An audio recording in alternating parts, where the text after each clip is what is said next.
Hi, everyone. Just a quick content warning before we get into the episode proper. This episode is where all of our characters go to a local bar, so there is some peer pressure and some alcohol use in this episode. Just want to let you all know up front, and I will see you in the episode. Thanks. Last time on Reckless Attack. Life returns to the Golden Trees Guild Hall as the party arrives at their new home and headquarters. Burga, the administrator and caretaker of the guild, and Taroth, her well-meaning familiar, give our heroes a tour of the hall. From the training room dedicated to a long-lost saint, to the stunning map room containing the guild's collected knowledge, the party dives right into discovering what the old guild members left behind. Find out what happens next on Reckless Attack.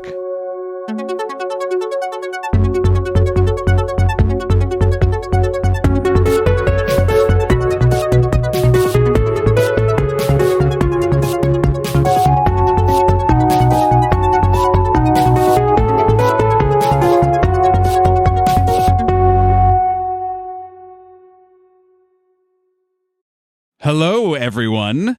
Welcome to Reckless Attack, a Dungeons & Dragons 5th edition actual play podcast. My name is Nathan. I'm your Dungeon Master. Hello, my beautiful players. How are you today? Hi there. Hello. Hi. Oh, that was like almost like there was a cue, like an applause sign. It's a chorus. Yeah, exactly. Greetings. And I was the conductor, and I just did the cut sign, and you all guys just pretty much nailed the stop. So hey, it's a good one take. Yes. Yeah. Flawless. Everything in Reckless Attack, only one take. Yeah.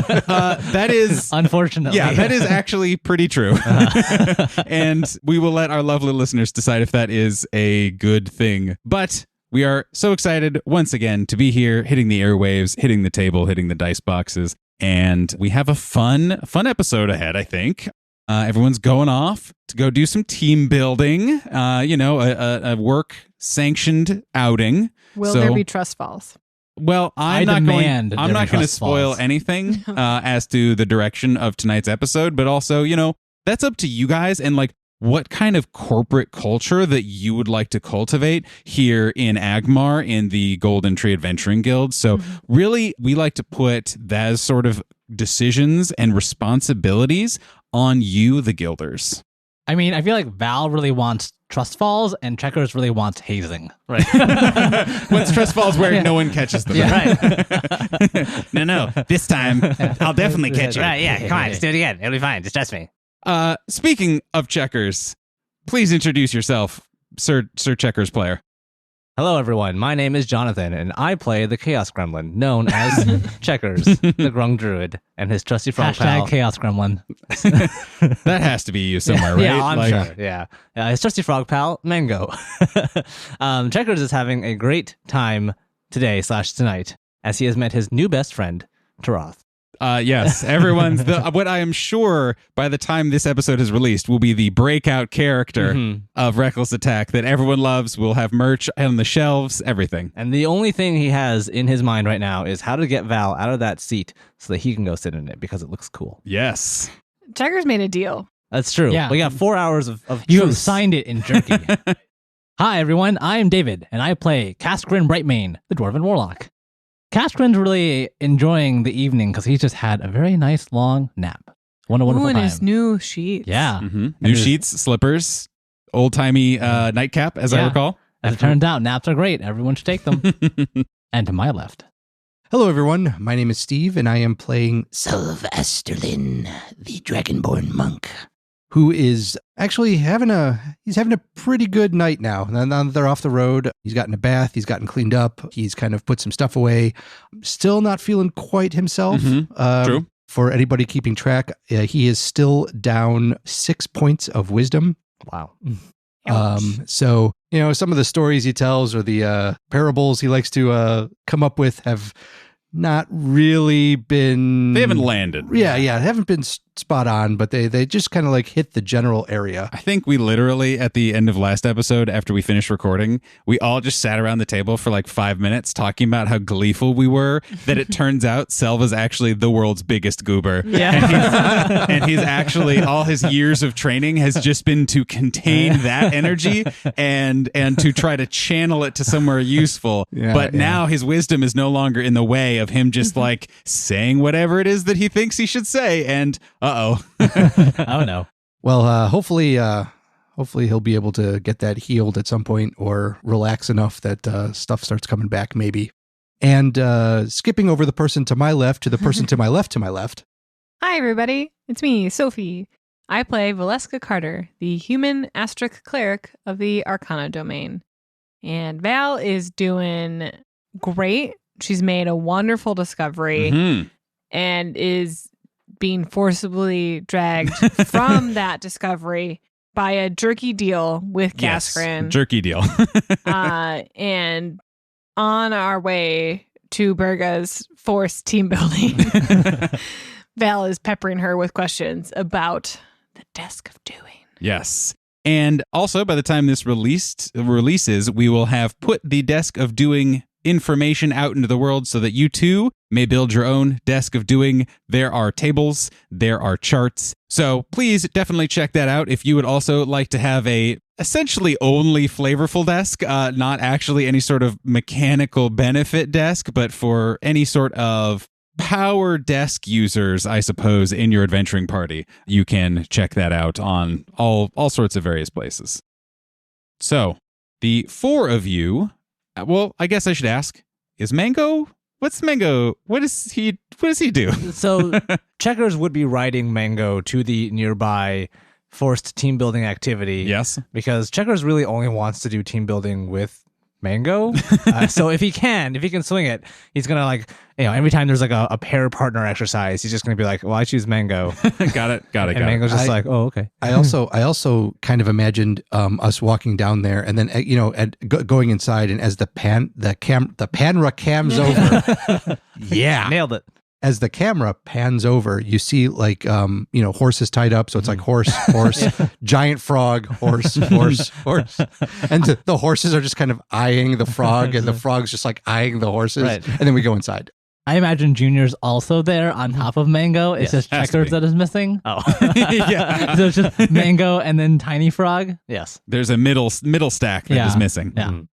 So yes, I guess 6 of you are, including Berga, your administrative, we'll call her your admin, whatever, your office admin of the Adventuring Guild here in AGMAR. You guys are all headed to the local bar. I guess we'll just say it's a bar. It's like a the neighborhood complicated bar. The neighborhood bar just on the corner. Kind of, you guys have been going for a block or so. Down to Torts and Ports, and that is really all you know about this place, other than that it has alcohol, and that is where you are going and that it exists. This is towards the end of the day. You have at least several of you have bathed, have unpacked, and or spent a lot of hopefully very fulfilling time around desks and or mushrooms or roofs, and start to head to this bar. And I assume everyone is just kind of chatting and all that kind of stuff. What are you guys talking about? Val would be excitedly chatting about the desk and being very thrilled that her bureaucratic admin paper filing went so quickly and so well, and that she doesn't feel like the normal tiredness, sore back about having to do all of that. She's like, oh my God, I got so much done today. I have made so many educational packets for the neighborhood children of our district. Oh yeah, that is so sweet of you, says Berga. And then she'll just be excitedly chatting about that. Excellent. The whole walk over. Took an already perfect activity, doing paperwork and researching and putting packets together, and made it somehow better. Yes. Val, I don't get it. It's just a desk. It's not just a desk. But I mean, isn't it? Just no, I'll show you. We could go right now. I mean, I'm happy you got a lot of work done. It's obviously important, but you didn't have to spend 8 hours there. Was it only 8 hours? Val says as she looks in the distance. It also warps time and space around you as you're doing paperwork. Kaskrin just gives that look to Salve, just like, okay. Self is just kind of walking slightly oblivious to things that are going on. To most things. Yeah. And It's a very nice night. I should ask, is it a very nice night? Well, it was pouring It was rain on the raining, outside but walls yeah. of AGMAR, and then it was like drizzling. yeah, when it we is got it is here. cleared up now at this point. And you guys can see where you were kind of looking out to see if there was some sort of arcane covering or something obvious that would say, okay, why was it pouring outside of the walls of AGMAR? And why is it not pouring inside of here? But now you just kind of see straight up into the night sky with all of the stars and clouds up above you. Checkers probably spent a good amount of time up on the roof knocking over all of the potted plants. So now he is just covered in dirt, essentially, that has turned into mud as a result of the drizzling rain. So he would go up to Kaskrin, who is freshly showered, all nice and changed. Cass, can I get your help with something? As he's just like covered in this dirt and mud. And it's just, he's not taking any care to wash it off, but he's getting closer and closer to you. Kaskrin, I need you to help me move some dirt. Is that okay? Kaskrin sees you, and like you can tell he like visibly just inches back, just a skosh. Can't you just watch that off yourself, Checkers? Oh, not this dirt. I mean the dirt on the roof. Can you help me get some dirt up on the roof? I need more.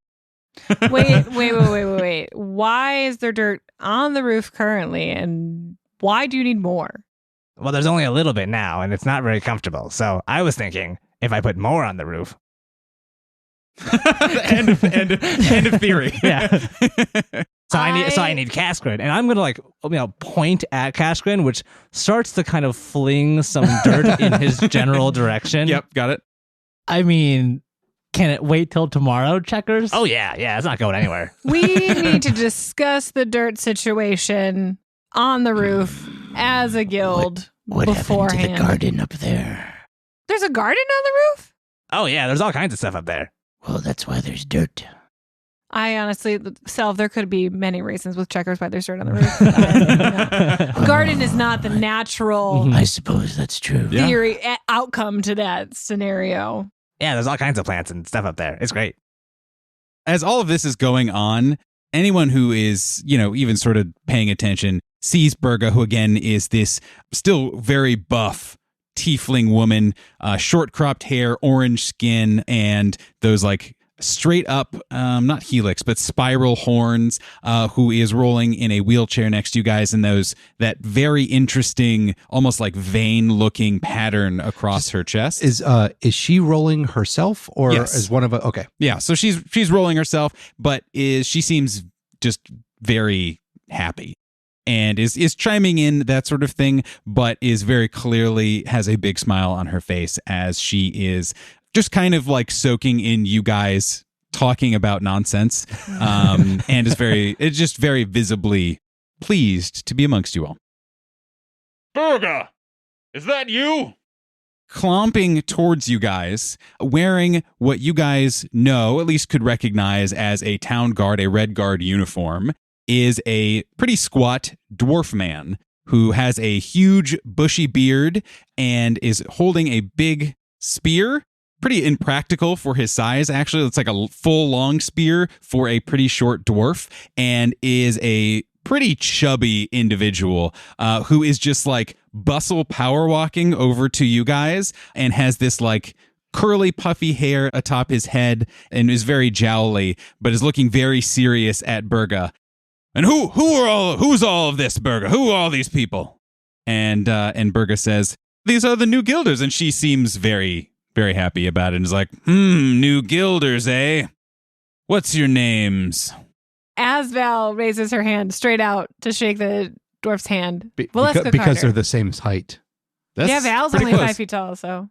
This dwarf looks at your hand and kind of like squints a little bit and kind of traces your arm up and looks you square in the eye. And he has this steely glare straight at you. Val's just got like a soft smile on her face. And then he like throws his hand back and just like handshakes you and is like, I am Namgar Grimjaw. Good to meet you. I'm a lieutenant in the town guard. I knew you guys were supposed to be by today. That's not why I'm here, but it's good to see you. Good to meet you. Castrin comes up with that same kind of energy. Namgar, is it? Pleasure to meet you. The name's Castrin Brightmane. Oh, Kaskrin, it is. Oh, a firm handshake. Thank you. I mean, I was going to say, when they slap hands, I imagine this shockwave coming out. yeah, it's Full Metal Yeah. Alchemists. Val has like a yeah. firm handshake, but she only has the strength of 10. Yeah, exactly. You know, it's like it's not going to crush anything. No, it's a well practiced, I would imagine, handshake, and a firm one certainly. Whereas this one is a little bit more like two people having fun vice gripping each other. Right. Yeah. I was in the town guard in Lotros, so it's wonderful to meet a friend already. Oh, another guard. And who is this troublemaker? He says, pointing at Checkers. Hey, you don't know that. Oh, don't I? Checkers would introduce himself the same way that he introduced himself to Burga, in that he would point to himself, "Hi, I'm Checkers," and then point down, "Mango," and then point up to the frog in his hat, "Junior." Can you usually see Junior? Like, are his eyes often poking up above your hat, or is this an occasional rare appearance of Junior that he knows his cue? This would probably be a rare appearance when Checkers introduces himself to the people in the town. Junior knows enough to just like poke his little head out of the hat and just make himself known. Lick his eyeball Right. and then go back down. And then leave, yeah. Mm-hmm. Oh, we have a stack of troublemakers then. Very, very interesting. Lovely to meet you. And he puts his hand out for you to shake as well. And Checkers, his hand is pretty small because he's only a few feet tall. And dirty. And dirty. So it would... I'm thinking like, would Checkers put his hand out and then Mango also put his hand out? And then Junior just like put a little frog hand out? That is That's how this your happens. Like character choice to three. make. Okay. That's a little too coordinated, I think, for Checkers That's and Mango. Maybe as you level up and your bond, but though maybe this is your manifestation right. of your bond increasing. Or maybe it's uncoordinated. So like Also true. you put your hand out and shake it, and then like the dwarf like turns, and then Mango puts his Yeah. webbed hand out. Oh, yeah. Checkers would probably actually... I'm imagining him getting like knocked off of Mango actually by this firm handshake. So he would put his little frog arm out, and then Namgar would grab it and then start shaking, and Checkers would have like... And he'd be lifted up out of the saddle? he'd like have to hold on to the saddle to maintain it. Sorry about that. I get a little carried away meeting new people. Checkers, Junior, Mango, it is good to meet you. And he actually very gingerly puts a hand out to Mango and just kind of pats him on the snoot a little bit. Excellent. And Mango like rubs his head over towards Namgar and just like rubs his shoulder a little bit. And he's just like giggling in this weirdly very cheery, almost like overwhelmed happy way. Yeah. And who are you, Sir Dragonborn? Selv will bow and say, Master Grimjaw, a pleasure to meet you. My name is Sel Vasterlin. Good to meet you, sir. Does this mean do I bow back? I don't want to be rude, but I don't. What's the right right thing Val here? will just kind of like stage whisper. You can just bow back. It's fine. It's like just a tiny one. He just gives kind of a very stiff, kind of just like very wooden, just like at the hips, just bam bam kind of bow. Namgar, what brings you here today? We weren't expecting any new visitors. He laughs. Sorry, is Etris with us? I assumed so. That is up to you guys. Would you like to have brought Oh. Etris? He would have been locked in his like shed out back, and you guys, much in the same way of getting Val from the desk, would have had to go and get him. But also, you also know Etris enough to know that he would not be offended if you just let him do his own thing indefinitely. I feel like Val would have like knocked on the door. If it was the response was like a poof of smoke coming out of it, she might have walked away. Yeah. What we'll say is that there was a poof of smoke, and he says, and you explain, where you're going. Just like yell, we're going out to dinner. Torts and Ports. All right, I'll catch up with you in a bit. I am in a bit of a sticky situation, but everything is technically fine. I will be there shortly. Enjoy. If we don't see you, I'll bring you back a tort. And or a port, that would be very appreciated. Thank you. Confirmed. Namgar laughs a little bit to himself, and Burga gives him a knowing look, And she says, "Oh yeah, I believe he is headed the same place that we are." And they kind of wink, and he's like, "Ha ha, you bet I am." You don't say. Come on, everyone, let's go. That is a wonderful coincidence. Indeed, so. Quite. Master Grimjaw, Yes. how long have you been a guard here in AGMAR? Oh, I've been here going on 10 years now. 10 years. I was one of the first to come back into the city and rejoin, and I've been working my beat ever since. I'm at the desk now, but I remain committed to the safety of this city. Have you seen anything interesting inside the walls? I mean, you all are very interesting. Thanks. Oh, thank you. I've seen a lot of interesting things. Do you have anything in particular you were asking about? Well, Val likes learning about new creatures. What about any interesting creatures inside the walls? I hope there's no creatures inside the wall, Sel. That might be a little dangerous. What is That's inside the why I'm walls? They're very asking. thick. You'll have to ask a scholar about that. I just pay attention to what's inside the walls, if that makes sense. It does. In the city is what I was referring to. Have you met Turath? Yeah, He's a weird creature. Yeah, he's great. I like him. And about this time, you guys get to Torts and Ports. It is a quaint little exterior, just as we joked around about earlier. There is a little place to tie up any sorts of horses or anything that needs tying up, shall we say, though there's nothing there right at the moment. Most notably, it has a pair of, you guys, your characters would not know this, but you would know this, Western-style swinging doors Nice. that go either Cool. direction. And it is interesting because it is kind of a saloon-looking place, which is not super normal for this, but again, you all as players know exactly what I'm talking about. There are curtains, and there is a sign that just has a very simple but very stylized wording of Torts and Ports, kind of in an arc over this doorway. And Namgar says, "After you!"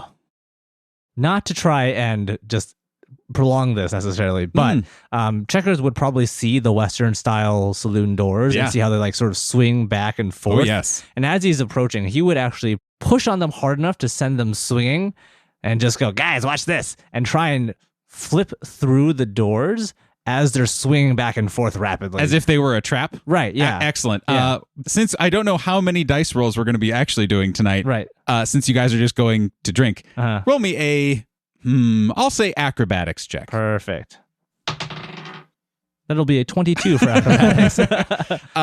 So you guys see, actually, you go ahead and describe it. Again, you push it hard enough that Yeah. this thing they seem to be, I guess, we'll call them well engineered. Sure, yeah. Where they are springing back and forth Yeah. with a decent amount of force. One quick thing, as Checkers gives us a split-second warning of, look at this.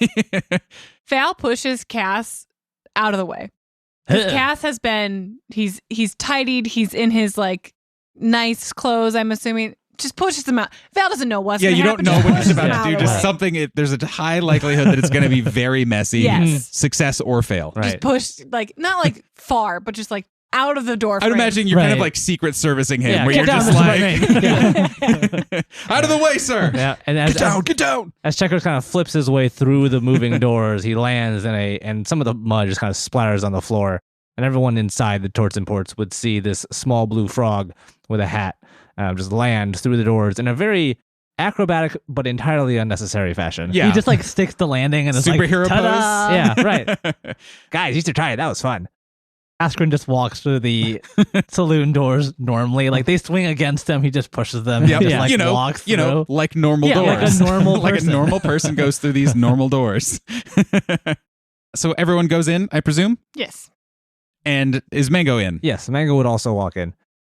You guys all enter and you guys all come in, and specifically after the very theatrical display, you take in a bunch of sensory items all at the same time. First and foremost, there is a long, pristine wooden bar that seems to stretch the entire length of this building that has all sorts of very ornate carvings, has like gold inlay, is a very nice piece of work, essentially. There are several people already at a few of these tables, though it's pretty empty because it's like, I don't know, we'll say like 4:35 kind of thing, but already a little bit lively. And you see an individual behind the bar who is seemingly busy and is just now looking up to see what all is going on. I will describe that person in a moment, because the other thing that happens is you all hear a low growl coming from the corner right by the doors that Checkers just blew down, essentially. And yeah, you hear this. Val turns to look. Right by the door, laying down, is what might be the biggest normal dog you've ever seen in your entire life.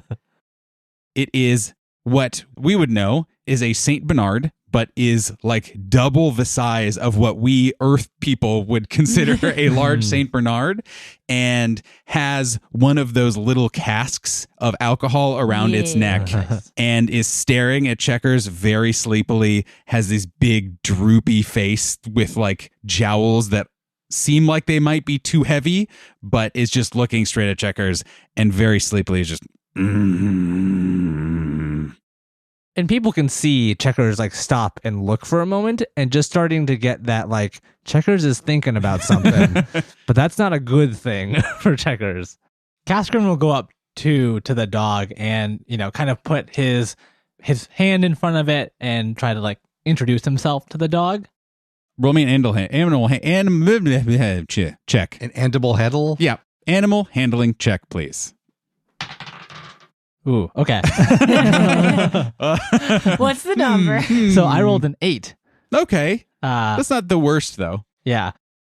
So this dog looks at you square in the eye, still growling a little bit, and it raises up off its back, onto its all four paws, and it is roughly Val height, probably roughly a lot of your guys' height, because it is a small frog, a Val, and a dwarf. Yeah. Everybody except Selv is like 5 feet tall. Yeah, exactly. And like Burga's in her chair, and there's also Burga's another dwarf. Definitely taller than the three of us. That could be still true. There's like, I imagine like as the thing's getting up, we're just like slowly looking up at it. Yeah. But its pitch does not change, and it still looks at you, and it does one of those big dog sniff huffs, you know, where it just is like... I would like to actually ask, do I understand what it's saying? Because Checkers can speak animals, essentially. He can understand beasts and talk to them. Freely? Well, I could cast the speak with beasts spell at will. Would you like to? Oh, at will? Yeah. If you'd like to. As it's getting up and growling and sort of looking at us, Checkers will take a moment to maybe growl a little bit back and try to understand what is this creature saying. I imagine like he's got like that. He's like trying to find the right pitch of growl. It's like, yeah, I need to hear. I'm sorry to do this to you, Jonathan, but I need to hear you do Checkers do dog. Perfect.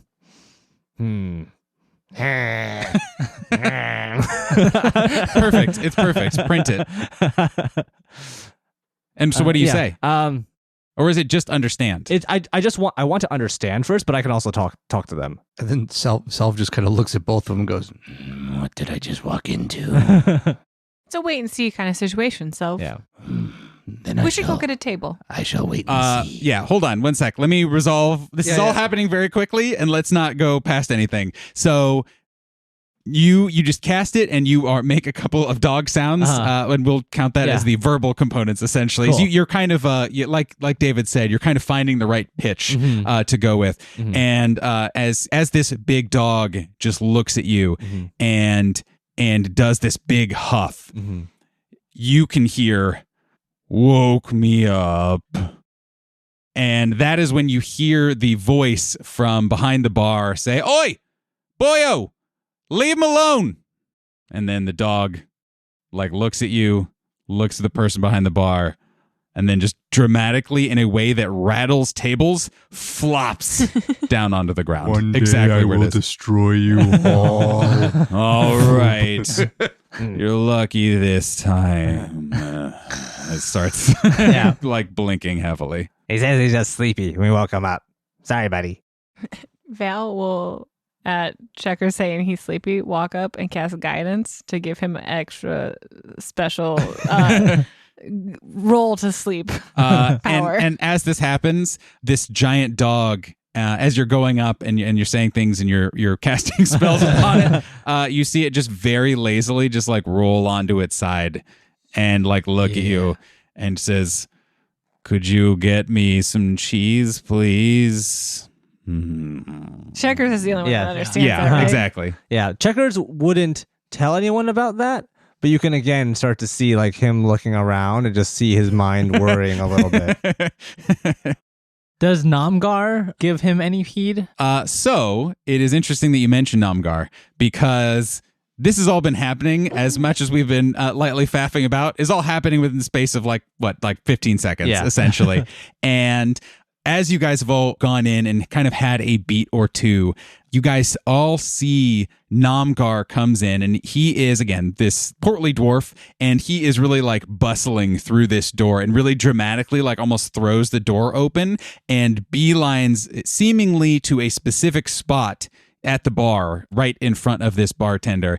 Everyone in the entire bar, all at the same time, again, there's only like probably 6 other people, all yell out, "Nom!" And he says, "Hello, everybody. Yes. Hey, oh, God.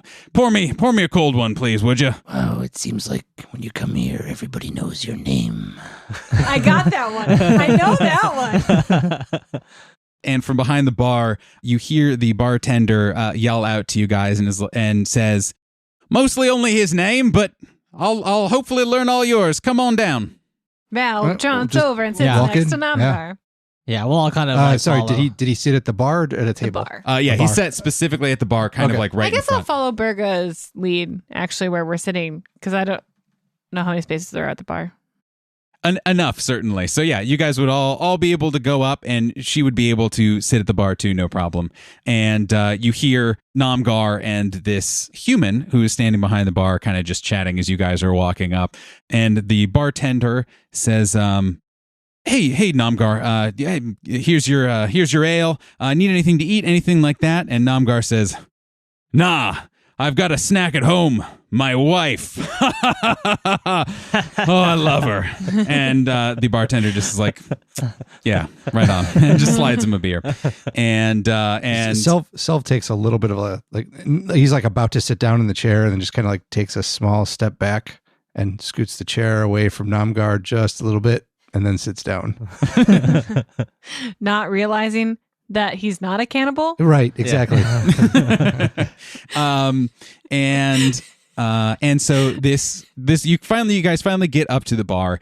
The bartender is a fairly slender individual, and I'll tell you guys that this is a trans man.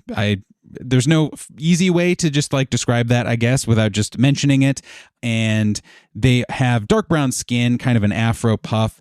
And notably, what I think would probably catch the most attention of a lot of people, notably Checkers, is in his hair has this big, almost like, we'll call it a fantasy peacock feather that is kind of sticking out behind his ear. And then tons of just like gold earrings, like 6 on each ear, kind of going down. And he says, "Welcome in, Torts and Ports. Always good to meet a new face. Or 5 new faces." Hi, I'm Val. I like your hair. "Thank you very much. I like kind of your whole situation, friend. Nice. My name's Hira. Who are you?" Checkers, Mango, Junior. Who's that? And I'll point to the dog. "That is awesome. You are awesome. That is Boyo." And he points to the now just immediately dead asleep dog over in the corner. Oh my God, his name is Boyo. Yes. Perfect. Again, my name is Hira, and sorry, who are the rest of you? Cascarin Brightmane, pleased to meet you. Gaskrin, hello. Sylvesterlin. And I'll give a slight bow.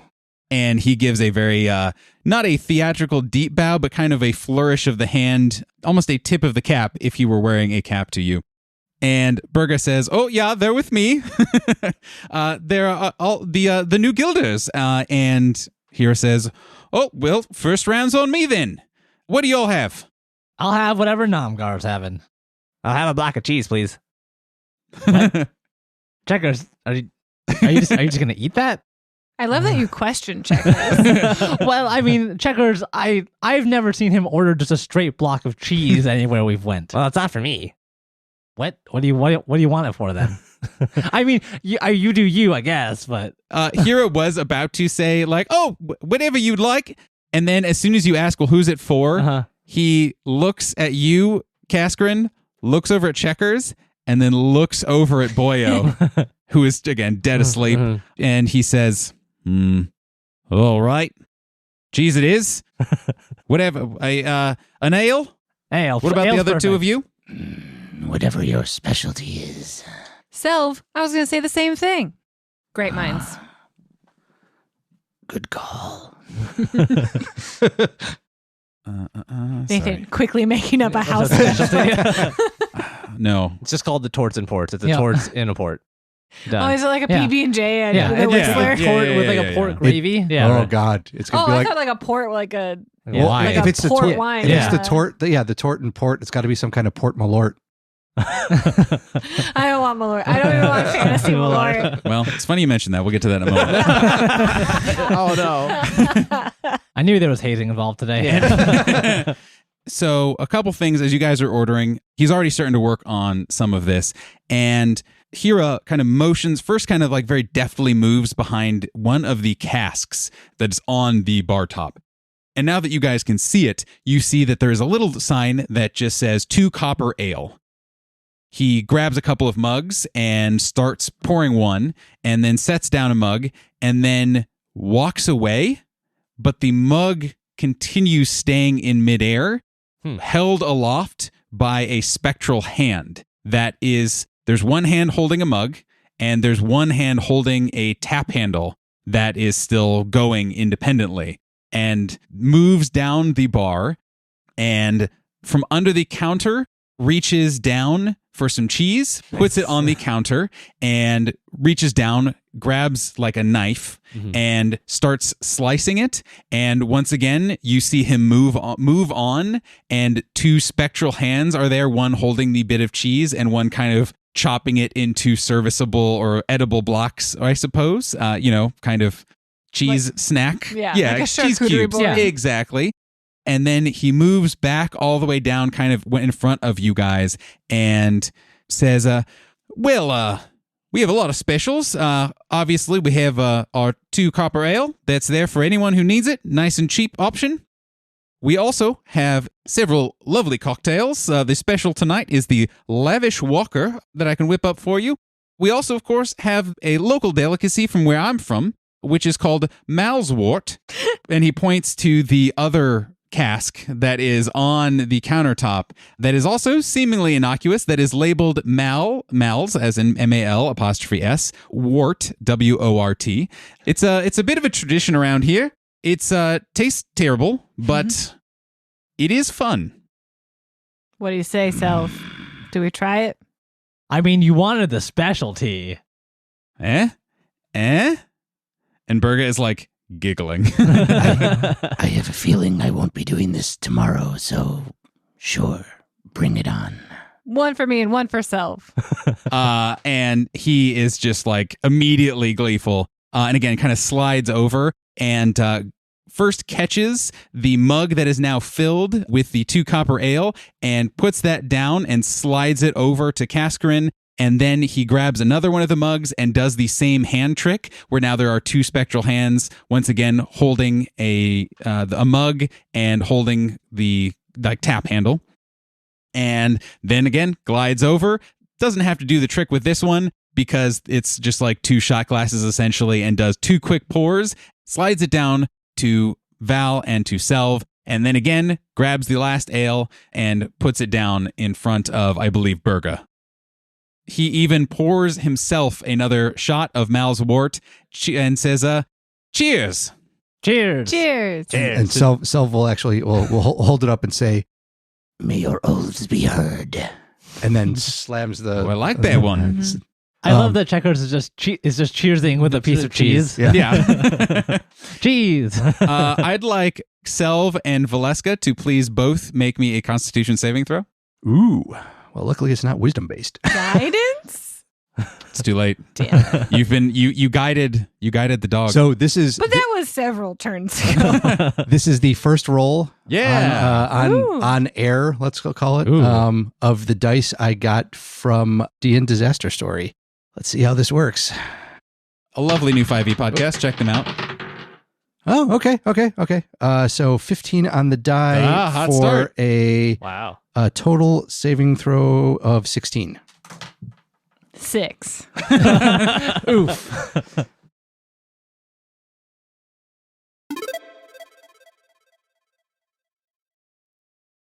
Hi, everyone. It's Jonathan here with the mid-roll. And hi, Jonathan. Hi, David. I am joined virtually around the large virtual table by all of my friends here, Steve, David, and Sophie. Hello, everyone. Hey, everybody. Hello.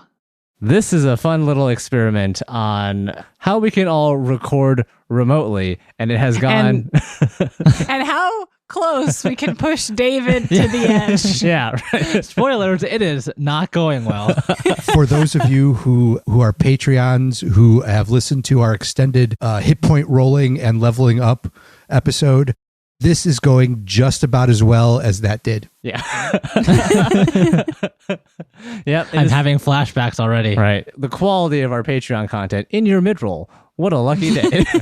Congratulations, listener. As we spiral into the abyss. I literally have no idea what happened to Nathan. He was supposed to be here. Yeah, he's just gone forever, stuck in the void. But anyway, While Nathan's in the void, let's take this opportunity to tell you about all of the great stuff that he's doing on Twitter. Would you consider him virtually non-existent?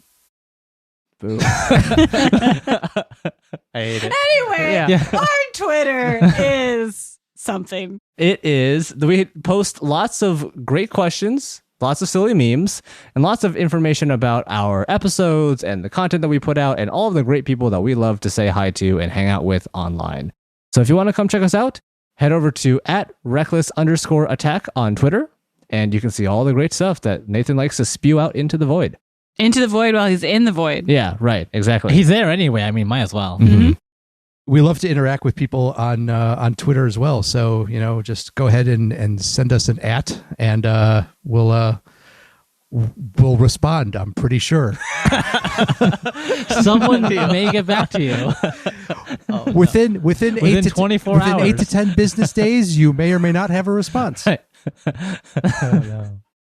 One last thing. We also have plenty of clips and all of our episodes on YouTube. So we are typically on every major podcasting platform, but also if you don't have any of those, we are on YouTube where I actually do listen to it sometimes. So it's pretty nice.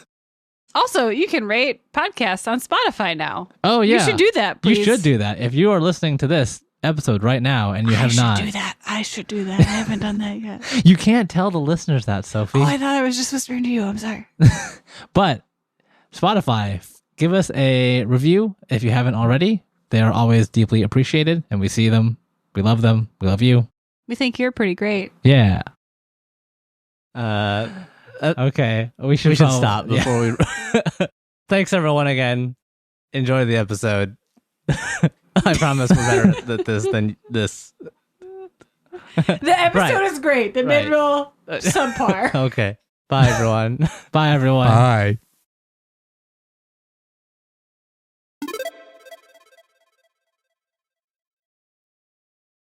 Okay, this seems like a nice time, and I will once again apologize to our listening audience for once again Nathan self-inserting some reference that delights him and hopefully the rest of the table, and one that the rest of you may not be familiar with.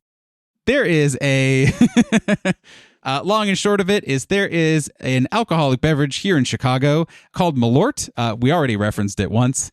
It is a vile concoction. It is all the worst flavors of alcohol, of black licorice, and probably just sewage water, all kind of fermented into an alcoholic beverage. And it is a little bit of a rite of passage in Chicago for, I won't say for you to trick people from out of town to try, but to at least peer pressure other people from out of town to try. Wink, wink, nudge, nudge, you gotta try this. Yeah, right. It's all the cool kids do it. And then they're recording your face as you take a shot. Because there is something known in Chicago as the Malort face. Yeah. And that is what the face that people make after they take this. Yeah. I don't know where Chicago handshake came from, but it's like, here's a shot of Malort. Yeah, That's exactly. Like It's the Chicago handshake is a shot of Malort that you have provided to someone else.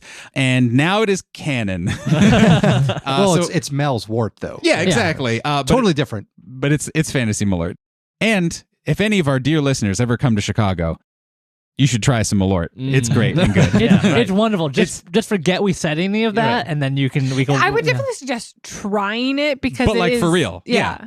It is truly a cultural touchstone and rite of passage. Mm-hmm. And then for all time, you can at least truthfully answer any Chicagoan who's like, oh, you're coming visiting. Have you had Malort? And you can be like, I did already. Yep. We're all good. Please don't offer it to me. Never again. And I mean, to be honest, and much like any other gamer out there, you roll the percentile dice. There is a small percentage chance that you'll like it. There's true. a few dirty hipsters like my brother-in-law who at least claim to like it, but that's neither here nor there. So, Selv and Valeska, knowing what you have rolled, one pretty good, a 16, right, was the total? Yeah, total of 16. The other one a 6. Knowing that you are tasting we will call it a distinct flavor on your palate. Mm-hmm. What is the outward reaction that either of you put forward? And we'll do Val first. Val makes a Mal's wart face. Very expressive and trying to not show that what she tasted is utterly disgusting. Try to be polite about it, ducks her head kind of under the bar and just starts coughing. A first whiskey shot, bad whiskey shot kind of cough. Yeah.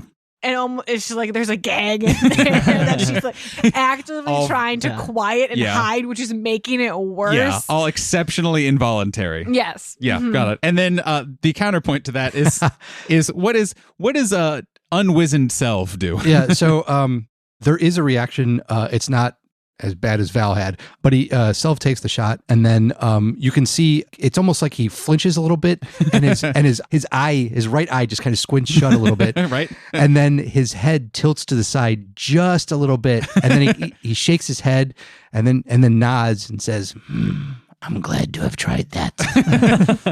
Oh, come on. It can't be that bad. Eh? Here are 2 more shots. And here Val is still hacking up a lot. Yeah. And Catherine's looking at Valeska. That's nah, it can't be that bad. Hira is delighted at what is happening. And Selv will kind of slowly pat Val's back as next this to is the all bar. happening. Yeah. Val just reaches up and takes Caskrin's ale. To wash it down or something. Yeah, sitting on the ground. Doing a gurgle mouthwash with an ale. There's definite gurgling happening. And who are these 2 shots for, Caskrin? Me and my friend Checkers. Wait, what? And at this point, Berga is dying. is truly just come on, Checkers. You're so always looking happy. for new things to try. And Hira slides a couple shots over and is now also giggling to himself and just truly pleased that this is now escalated. And Caskrin basically just puts the shot into Checkers' hand. And it's come on, it'll be fun. So this might be the rare time where Checkers, after seeing Val almost double over from trying this, Caskrin, I don't know if that's such a good idea. And just kind of looking over at Val. No, it's just alcohol. What's the worst that could happen? Berga is, I'll die. Yeah. And it's getting weirdly rowdy for 4:45. Yeah, as we're drinking this, it's Drinks, Norgrim drinks, and that whole group drinks, going also yeah. It is now started. So everyone in here, now that it is apparent that it happened, especially because Val was making a very loud scene, that everyone of course knows well, of course that's what just happened. They had some Mal's wort, would 100% be at minimum paying attention to you, and Namgrin would now be like lightly shit-eating grin over at you guys, like trying to play it cool, but like definitely watching you. Come on, Checkers, I dare you. It's just a little alcohol. It can't be that bad. Side tangent. Is it like a double dragon dare?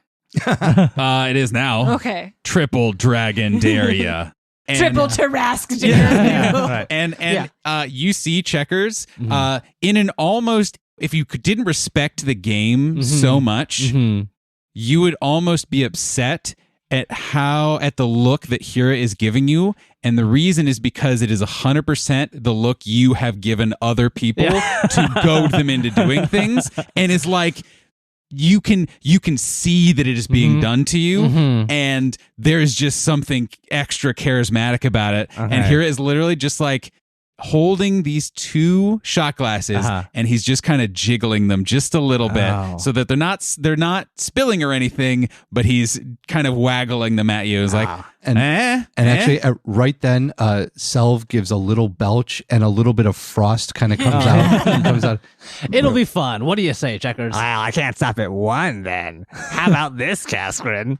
How about we each do 3? And first to fall over on the ground loses, huh? How about that? Done. And Kaskrin shakes Checkers' hand, kind of in the same way Namgar did. Just kind of like aggressively, like, takes you up deal. off the seat. Yeah. Once again. Challenge the dwarf. You're for drinking on, contest. Checkers. Okay. Cass gets advantage on saving throws So- versus poison, doesn't he? So here's how this is going to be. It's gonna happen.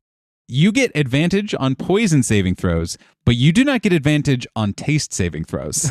So I am going to ask you to, this is so stupid, to roll 3 dice at a time. 2 of them will be with advantage, you making your saves, your poison saves, and then 1 of them will be your Malort face.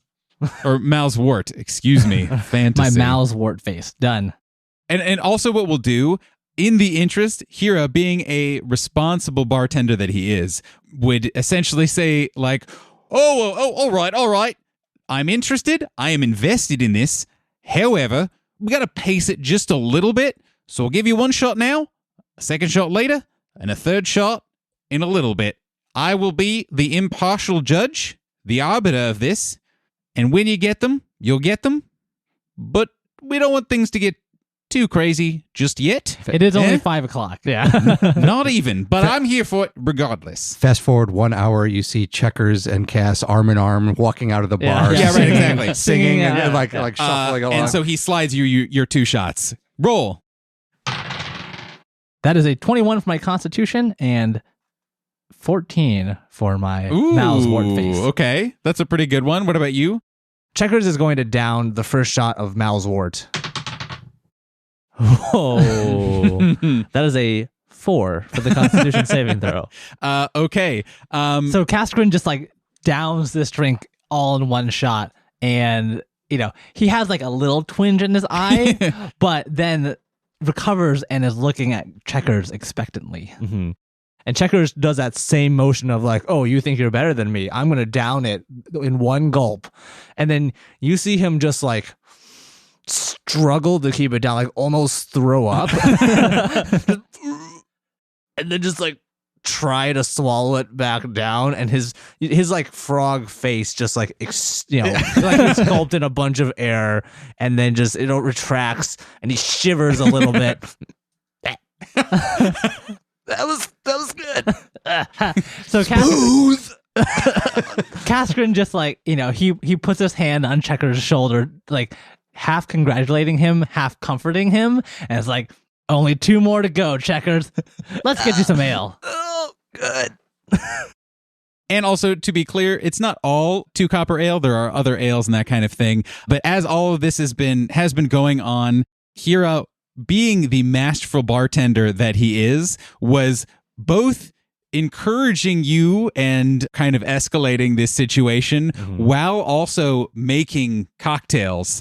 And these 2 spectral hands from kind of behind the bar lift up 2 very classy looking, tall Collins glass cocktails filled with crushed ice and a very interesting swirly blue and purple pattern going on with a straw in each of them.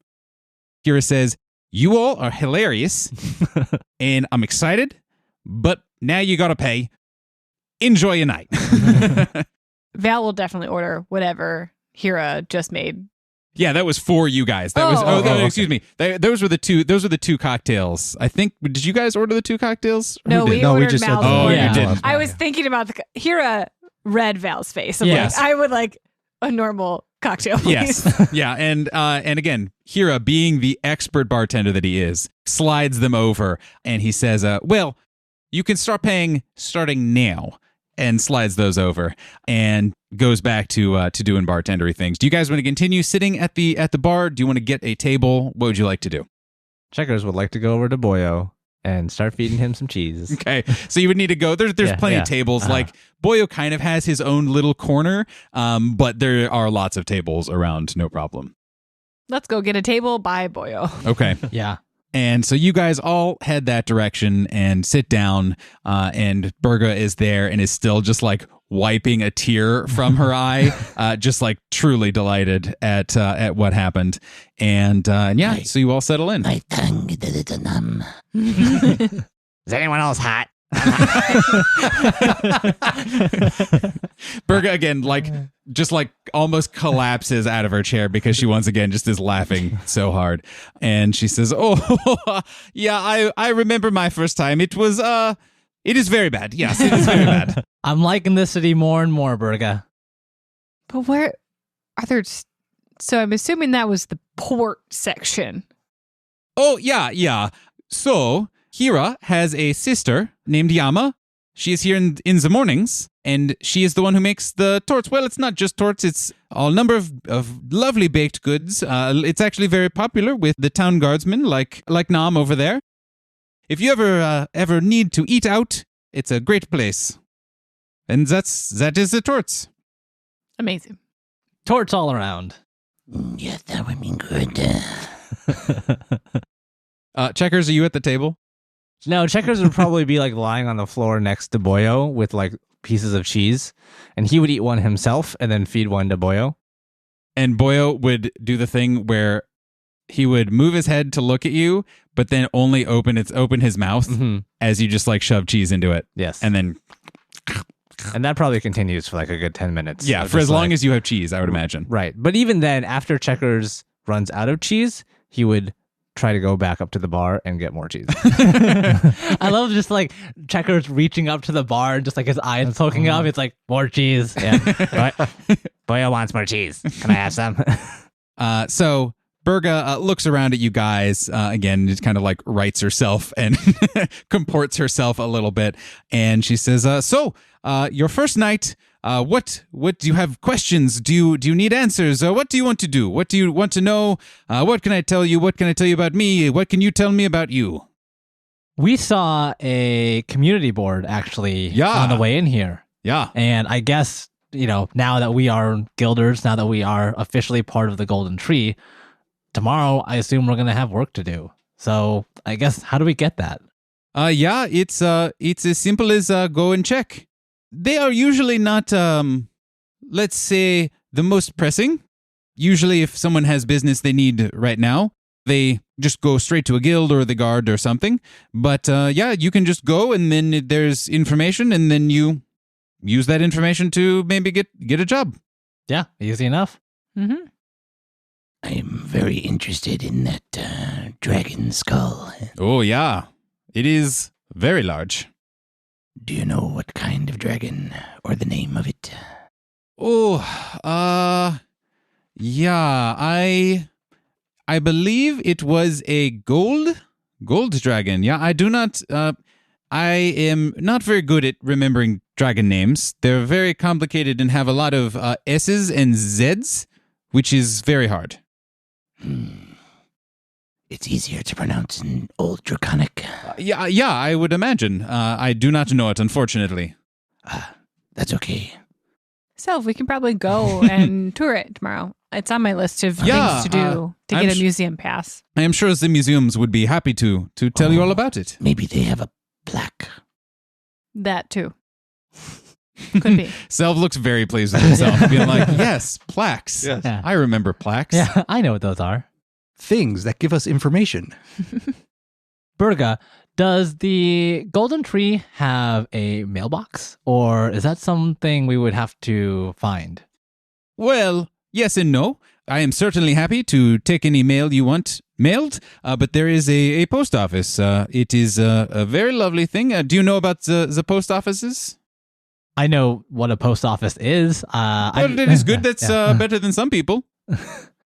Unless there's something specific about post offices. No, I think we just have the normal Yeah, just a normal. post office. Yeah. Oh, well. Just need to know where it is. In this side of the continent, it's a little more magical, and where there's one post office, and it is connected to all the other post offices where the Pentarchy was, give or take. Up to a certain point, you can just send packages, and by send, I mean they disappear and reappear wherever you'd like them to go. Does it work for people? That sounds cool. I do not know. My understanding is it's a little specific for that. I want to go to the post office. We can go to the post office tomorrow. I mean, that works out really well, actually. Selva will kind of scratch his chin and say and ask, Can you set things to be delivered at a specific day and time? Yeah, you'd have to ask them, but I think it just kind of goes when it goes. But I don't know. I haven't tried to. It's kind of expensive, so it's not one of those things that you just go and have fun with. I understand. Name. it's iffy on whether Selva understands or not. Yeah. How often do any of the guilds collaborate with other guilds?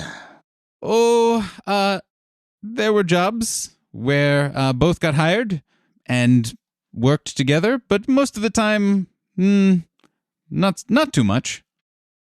Has the Golden Tree Guild ever collaborated with the Verdant Wave before? No, they are the new ones, right? We met Yeah? some of them on the road. I'm not sure if their guild is new here or not. Oh, yeah. I think they have a headquarters already, but there was no guilders here the last several months that I have been here, certainly. Hey, Burga, you were an adventurer before, right? Yeah, I was a guilder. I was in the Golden Tree. Well, what makes a good guilder? Oh, that is a big question. Selva just kind of looks shocked over at Checkers. Yeah, like Tasker's a little like, that's a weird question. No, but that's a good It's question. it's a good question. Just Very like, insightful, yeah, Checkers. Right, Yeah. and this is Checker's one Malsword shot in, so Oh, right. And he's like lazily. He gets wiser as he Right. gets more. he's laying on the floor feeding Boyo some cheese, and just like out of his mouth, like, what does make a good guilder? And she thinks for a moment and kind of smiles a little wistfully. And she says, well, I was always taught in my order that it was a desire to go out and do good in the world and to make the world a little better and more safe than it was. Were you the best guilder? Oh, no, I mean, well, I didn't meet too many others. And I wouldn't say I was the best. We all have our strengths and our weaknesses. But I was very good. You mentioned an order. Yeah. What is your order? I was a knight of the Talon's Fury from up north. Is Val familiar? Would you like to roll a history check? And Yeah. anyone can if this is something you think your character might be familiar with. Guidance. Tasker will also roll. Yeah. You said it was history? Yes. Okay. Well, no. This is probably not something that he... 15? 14. Oh, yeah. I would say for both of those, you guys would actually have heard about this. You wouldn't know too much about it, but it is one of those things that you're like, oh, yeah, there's this order, and it's called that, and something or other. And Burga points down at her chest at this kind of what almost appears to be almost a wound. Like it's not scabbed or gross or anything like that, but it seems to be almost like a healed over cut with all of these bright, I think it was purple, I think I said, coloration emanating from this thing directly over where her heart would be. And she points to it and she says, yeah, this is the bit of Talon's Fury that is inside of me. And she leans in close. Would you like to see what it does? Yes. Yeah. Val immediately wants more information. So what happens, and then I'll explain what you learned on your history rolls. She looks around, and no one's paying attention to you guys at this point. Things have settled down. And she extends her hand down to her side and kind of grips nothing. And from that grip extends slowly. You can see all the veins that are emanating from her chest start to move down into her arm and into her hand, and then almost like grow what becomes this huge shining sword that is like a full hand width, like a broadsword that she is holding in her hand, one-handed, that is super impractically stylized, kind of has those like classic, strange wings to the side and that sort of thing, and is hyper stylized, almost impractical looking, huge, and she seems to be holding it with no effort whatsoever, and is this gleaming, incredible weapon that even seems to emanate this little bit of purple light. And she just kind of shows it to you guys and then releases her hand, and then it disappears and all the veins kind of suck back up into her, essentially. Yeah, that is, and she points to her chest. This is a bit of an object of focus. And what you guys know, Cascarin and Val, for having succeeded in your middling roll, and especially once she says that, Talon's Fury is an object of focus. And I don't think we've talked about it too much on our podcast, and we certainly haven't for a long time. But without going into too much detail, there was an era in this world's history where magic items, artifact-level magical items, were created due to just sheer force of will of mortals. Sometimes it was one mortal, sometimes it was a whole town of mortals, and it was really just any time there was a huge outpouring of emotion, of desire, of intent, of sadness, of whatever, sometimes magic would manifest itself. That hasn't happened in a very long time. It hasn't happened since the dragons and the saints disappeared. And in addition, in this part of the world, the Pentarchy gathered all of these objects of focus, and that fueled a lot of their power. They were militantly possessive of them, so they were nowhere to be found anywhere in the Pentarchy or near the Pentarchy, because they'd all been gobbled up through might, through money, through whatever. And so, as Berga points down to her chest, to a portion of an object of power, or object of focus, it would be a crazy thing. Probably one of the, I won't say universally the only times that you guys would have encountered this, but to encounter even a small bit of it is miraculous and crazy. And then just to have that be in the chest of your office admin is what is happening. As she just taps her chest almost very At least the lovingly. building will be well defended. I think Val would immediately start asking, like, which object of focus, like, what's the history of the object of focus? You said from up north, like, where is Talon's Fury? Is this a ritual for your people, or where you're from? And just all of those would probably word vomit out of her. I imagine her starting to answer, and then Val cuts in with another question, and then her starting to answer that one, and Val cuts in with another question. Val would probably like word vomit all of that out, and then just like sit, take a deep breath, and out comes, start re-asking. out comes the quill and notebook. Oh, the quill and notebook have like immediately like Almost teleported. before Berga. Yeah, they would have just like very quickly come out immediately to write down everything. And as Valeska is, peppering Berga with these questions, Cascarin has been sitting here with like this big grin.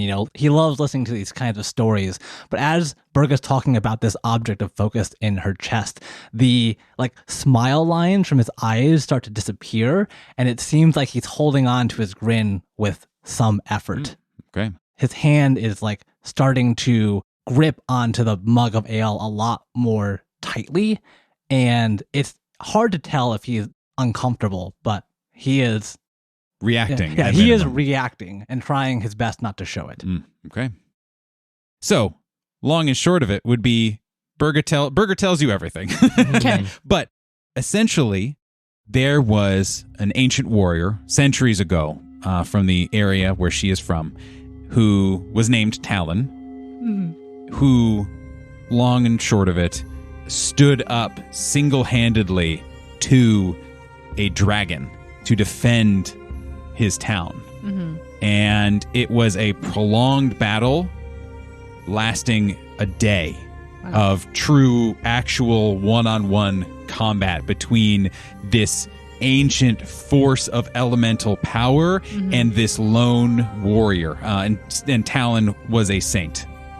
At the end, hours had gone by with no flashes of elemental energy or signs of any sort of battle, and someone was brave enough to go see what had happened and saw Talon fallen dead with his massive sword embedded in the neck of the dead dragon. And this individual, having witnessed this, pulled out the sword and brought it back to tell the town of the story. And became the king of AGMAR. No. And the town was so moved by the heroic sacrifice of Talon that it was imbued by this magical force. And you know that this is a story that is common for objects of focus, things like that, of meaningful things that groups of people have these strong ties to. Over the course of decades, an order was formed around this sword and this ideal of self-sacrifice, of being willing to protect others and lay your life on the line. And the blade was split, and shards of it were embedded in the bodies of the order. And I was charged being a knight. I happily joined the guild. I was injured after many adventures, but my charge is not one that ends before death. And so I continue. I am happy to serve, and I'm happy to be here with all of you. And she kind of raises her mug and drains it. Val clinks her Collins glass cocktail and takes a sip because she's not chugging anything anymore tonight. But Val will be like, "Oh my God, thank you for sharing. That's amazing." And Val realizes the end of a story and will save the rest of her questions for later. Got it.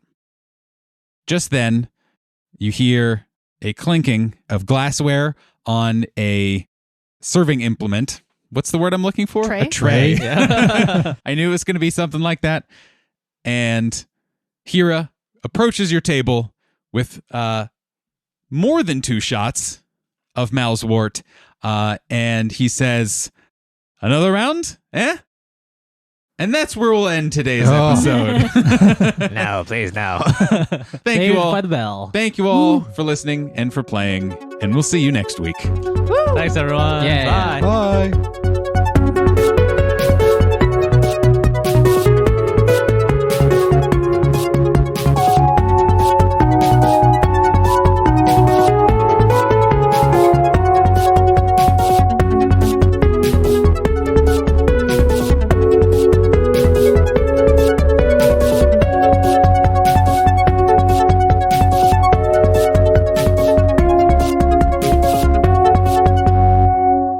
If you love Reckless Attack, you'll love the people who helped us make it possible. Our logo artist, Maggie Pearson, character artist, Borg Cinnabon, and website designer, Donnie Chung, put together all the visuals you see for our podcast. We have some fantastic music, too. Our opening and closing theme was written by Chicago-based composer Megan Carnes. We also used the works of Michael Gelfi and Alexander Nakarada for our background music. You can find all of their social media links and more info about them on our website, recklessattack.com. See you all next time.